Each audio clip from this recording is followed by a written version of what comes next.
Assalamualaikum warahmatullahi wabarakatuh. Salam sejahtera to all the viewers watching our broadcast today. Whether at home, on campus, or wherever you are, thank you for taking your time to join us. Sesi resensi buku pada kali ini bersama pelajar dari Universitas Negeri Malang, major ilmu perpustakaan. Sebelum itu, perkenalkan nama saya Amarilis Astrid Papani Wambrau, boleh panggil Ama. Kita akan menyelami dua buah karya yang luar biasa dari dua orang penulis. Yang pertama, Saya Patah Sebelum Sembuh bagian kedua oleh Idin Ramli, dan yang kedua pada sesi 2 kita akan menyelami karya Anekdot Jalanan dari CRI atau yang dikenal dengan Zainal Rashid Ahmad. Nah, di sebelah saya sini ada 5 orang kawan. Nah, boleh perkenalkan diri karena tak kenal maka tak sayang. Halo, nama saya Kinan Tira Desti Auliasari, bisa dipanggil Kinan. Halo, perkenalkan saya Nailanda Safariela, bisa dipanggil Naila. Halo semuanya, perkenalkan nama saya Dela Janarul Hayati, bisa dipanggil Dela. Halo, saya Melita Khairina Gunawan, biasa dipanggil Melita. Halo, dan saya Ivon Kinanti Natali, bisa dipanggil Ivon. Oke, baik. Untuk mengetahui lebih lanjut lagi mengenai Patah Sayap Sebelum Sembuh bagian kedua, boleh nih kawan Dela menjelaskan depan buku dari Patah Sayap Sebelum Sembuh 2. Oke, jadi buku yang telah kami resensi dengan judul Patah Sayap Sebelum Sembuh, edisi kedua, karya Idin Ramli, ini merupakan cetakan pertama yang diterbitkan pada bulan November 2023 dengan halaman 287 dan 73 bab yang pendek. Nah, untuk Sayap Sebelum Sembuh, ini memiliki makna yang konotatif dan simbolis yang menggambarkan kondisi seseorang yang sedang patah tetapi menyimpan harapan untuk terus bangkit. Nah, untuk temanya sendiri itu lebih erat kaitannya dengan kehidupan kita seperti mencintai diri sendiri, kelelahan, keikhlasan, hingga perjalanan menuju sembuh. Oke, jelas sekali ya pada bagian depan buku Patah Sayap Sebelum Sembuh bagian 2 ini, karya Idin Ramli. Dari kawan-kawan, apa garis besar yang kawan-kawan ambil dari buku tersebut? Menurut saya sendiri, buku Patah Sayap Sebelum Sembuh edisi kedua ini menggambarkan proses seseorang bertumbuh menuju kedewasaan. Buku ini menunjukkan bagaimana kita belajar melepaskan ketergantungan pada orang lain, masa lalu, dan luka yang belum sembuh. Lalu kita berusaha perlahan untuk membangun kekuatan dari dalam diri kita sendiri. Penulis di sini mengajak kita untuk tidak sekedar survive dalam luka tersebut, tetapi kita harus bangkit dari hati yang lebih matang dan sadar bahwa setiap takdir Tuhan itu mempunyai tujuannya tersendiri. Menurut saya seperti itu. Kalau menurut saya, buku Patah Sayap Sebelum Sembuh edisi 2 oleh Idin Ramli ini merupakan kumpulan refleksi jiwa yang sedang dalam proses pemulihan. Idin Ramli menyajikan buku ini tidak dengan alur cerita yang urut, tetapi lebih ke potongan-potongan pesan, perasaan yang jujur tentang rasa kecewa, luka, belajar ikhlas, self-love, dan juga menemukan kembali makna arti dari ketenangan. Jadi buku ini mengajarkan kita untuk tidak menyalahkan diri sendiri atas kesedihan yang sedang kita alami. Karena Imam Syafi'i berkata bahwa sesungguhnya ujian kehidupan tiada henti, adapun kesenangan datang sesekali. Buku ini adalah self-guide untuk jiwa yang terluka, mengajak pembaca untuk melalui perjalanan self-reflection yang mendalam. Penulis menyampaikan bahwa healing process bukan tentang melupakan luka, tetapi berdamai dengan masa lalu sambil accepting reality dan building hope untuk masa depan. So from my perspective, buku ini itu berkisah tentang self help spiritual, yakni perjalanan penyembuhan batin dengan mengajak pembaca itu untuk menerima realitas hidup, bangkit dari kehancuran emosional, lalu juga di buku ini memberi banyak sekali nasihat-nasihat untuk hidup yang pastinya sangat bermanfaat. Dan tak lain juga mengingatkan kita akan adanya pelipur sejati dari Sang Pencipta. Kalau saya belajar dari buku ini bahwa patah bukanlah akhir, melainkan patah adalah titik balik. Kadang di momen kita merasa hancur, merasa tidak adil, merasa tidak pantas, tapi justru disitulah kita benar-benar melihat siapa diri kita sebenarnya. Mungkin seperti itu. Oke, baik. Saya mau tanya lagi nih. Dari kita semua memiliki perspektif yang berbeda pada saat membaca buku ini. Nah, dari kawan-kawan nih, boleh membagikan perspektif kalian yang boleh dibagikan agar boleh kita pegang sama-sama. Boleh? Oke, kalau menurut saya nilai hidup yang kita pegang bersama-sama adalah tidak lagi berdendam. Seperti dalam bab Tak Lagi Berdendam halaman 188. Penulis menyampaikan bahwa kita tidak perlu menyimpan amarah dan luka terlalu lama hanya untuk melukai diri sendiri.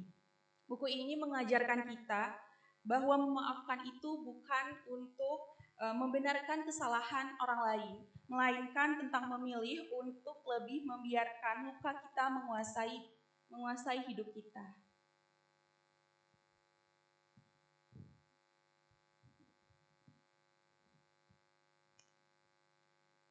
Nilai hidup yang dapat kita pegang bersama-sama yang terdapat dalam buku Patah Sayap Sebelum Sembuh edisi 2 karya Idin Ramli. Menurut saya yang paling saya rasa itu adalah nilai hidup tentang keberanian untuk menerima luka dan tidak memaksakan segala sesuatu. Pesan-pesan yang ada dalam buku ini mengajarkan kita bahwa tidak semua hal harus sempurna. Terkadang kita hanya perlu jujur terhadap diri sendiri dan yakin bahwa luka not the end of everything. Kalau menurut saya, nilai yang dapat saya ambil dari buku ini yaitu belajar melepaskan dengan ikhlas and trusting that everything happens itu adalah atas kehendak Tuhan. Seperti pada bab Pergilah, semua orang yang hilang itu tidak perlu dikejar karena terkadang ada hal yang lebih layak datang pada waktu yang lebih tepat. Buku ini pun mengajarkan kita bahwa dalam menghadapi luka, kehilangan, dan perubahan, kita perlu tenang, berserah, dan tidak terlalu memegang seseorang yang sudah tidak bukan untuk kita. Nilai utama yang saya peroleh ialah inner strength untuk bangkit dari keterpurukan dan tidak larut dalam kesedihan yang berkepanjangan. Buku ini mengajarkan setiap manusia deserve to heal dan bahagia, di mana healing journey memerlukan keberanian menghadapi reality serta kepercayaan kepada takdir Allah. Oke, ada salah satu kutipan atau quotes favorit saya di buku ini di halaman 145. Jangan sampai kamu kehilangan dirimu hanya untuk menyenangkan hati orang terdekatmu. Nah, ini bermaksud bahwa do not force yourself to change for others. Jangan memaksa diri kamu untuk berubah demi orang lain. Terus juga jangan menyembunyikan perasaan, mengorbankan perasaan sendiri, menyembunyikan luka, dan berpura-pura bahagia karena itu akan menghilangkan jati diri kita dan nantinya kita akan kehilangan arah. Jadi memperdulikan orang lain itu baik, tapi kita harus dan pantas untuk memperdulikan diri sendiri terlebih dahulu sebelum memperdulikan orang lain. That's the point. Oke, jelas sekali ya poin terakhirnya oleh kawan saya Ivon, bagaimana intinya cintailah diri kamu dulu sendiri lalu kepada orang lain agar jangan sampai terluka. Nah, masih ada lagi nih pertanyaan dari saya. Adakah isi buku yang mengena untuk kita semua para pelajar, yang relate dengan para pelajar?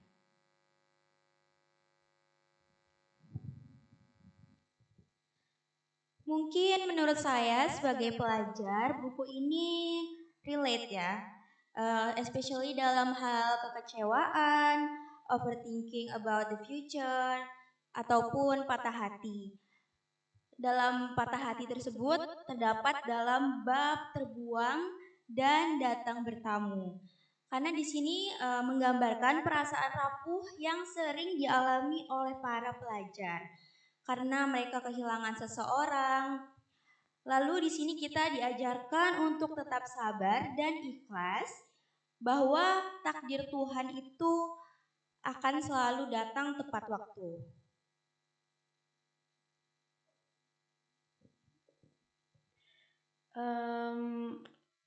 Menurut saya ya, we know lah bahwa kita sebagai pelajar ini tentunya ada pressure, baik dalam pressure akademik, pressure dalam family, ataupun sosial. Jadi buku ini itu membantu kita bahwa kita tidak perlu merasa sendirian. Buku ini bagaikan cermin yang di dalamnya seperti suara batin yang kadang kita pendam dan tidak cerita siapa-siapa. Jadi buku ini mengajarkan untuk kita sebagai pelajar ini terus belajar menjadi dewasa dalam kehidupan yang penuh pressure gitu. Buku ini very relatable karena pelajar sering menghadapi pressure untuk berjaya, fear of failure, dan perasaan tidak mampu menghadapi life challenge. Buku ini memberikan perspektif bahwa setiap failure adalah opportunity untuk grow and glow, dan it's okay untuk merasa lemah selagi kita bisa bangkit untuk menghadapi kehidupan selanjutnya. Oke, sebagai pelajar tentunya kita adalah masa ketika kita bertarung dengan lelah sendirian, takut ya dengan realiti kehidupan nantinya akan seperti apa, lalu juga dipaksa kuat oleh keadaan.